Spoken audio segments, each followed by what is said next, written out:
VIP convoy কিংবা বিলাসবহুল গাড়ি নয়, স্কুটিতে চেপেই এবার এলাকা পরিদর্শনে নামলেন সাংসদ রাজীব ভট্টাচার্য। শহর ও গ্রামীণ এলাকা ঘুরে তিনি দেখেছেন আজ রাজ্যসভার সাংসদ রাজীব ভট্টাচার্য। জ্বালানি তেলের সাশ্রয়, পরিবেশ রক্ষার বার্তাকে সামনে রেখে তিনি এই অভিনব উদ্যোগ নিয়েছেন।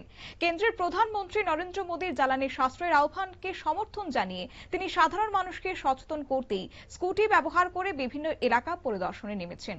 কি বললেন সাংসদ রাজীব ভট্টাচার্য, শুনুন। আমরা সবাই জানি আমাদের দেশের যশস্বী প্রধানমন্ত্রী নরেন্দ্র মোদী আহ্বান করেছেন যে ওয়ার্ক ফ্রম হোম এবং এই যে জ্বালানি সংকট পরিস্থিতি তৈরি হওয়ার আগেই আমাদের সবার সচেতন হওয়া দরকার। তার নিরিখে উনিও ওনার কনভয়ে কাটতি করেছেন। আমাদের মুখ্যমন্ত্রীও এবং আমাদের বিভিন্ন মন্ত্রী এবং আমাদের নেতৃত্বরা অনেকেই এই প্রধানমন্ত্রীজির যে সারা সেখানে সার্থক রূপ দেওয়ার জন্য আমরাও সেটা চেষ্টা করছি। গতকালকেও দেখেছি অনেকে মাননীয় মুখ্যমন্ত্রীর কনভয়ে কাটতি করা হয়েছে, গাড়ির সংখ্যা কমানো হয়েছে। আমাদের মন্ত্রীরাও বিভিন্ন জায়গায় যাচ্ছেন তাদের কর্মসূচিতে, সেখানেও যতটুকু সম্ভব সেটা সাশ্রয়, তেল সাশ্রয়ের জন্য সেটা ওনারা করছেন।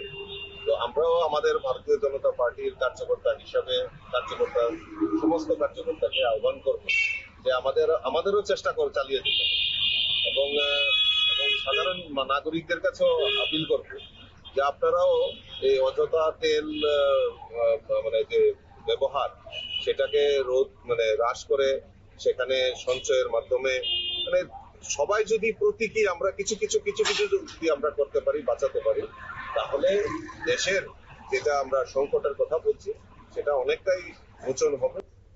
সাংসদ রাজীব ভট্টাচার্য জানান, জ্বালানি সাশ্রয় শুধুমাত্র সরকারের দায়িত্ব নয়, এটি প্রতিটি নাগরিকের সামাজিক দায়িত্ববোধের মধ্যেও পড়ে। তাই অপ্রয়োজনীয় গাড়ি ব্যবহার কমিয়ে যাতে পরিবেশ এবং অর্থ দুটোই বাঁচাতে পারি, তাই তিনি এই উদ্যোগ গ্রহণ করেছেন।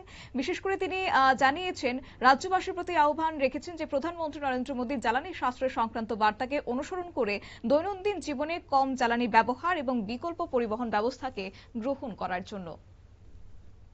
সংবাদ আপাতত এই পর্যন্তই। পরবর্তী আপডেটের জন্য চোখ রাখুন শুধুমাত্র নিউজ ভ্যানগার্ডের পর্দায়। নমস্কার।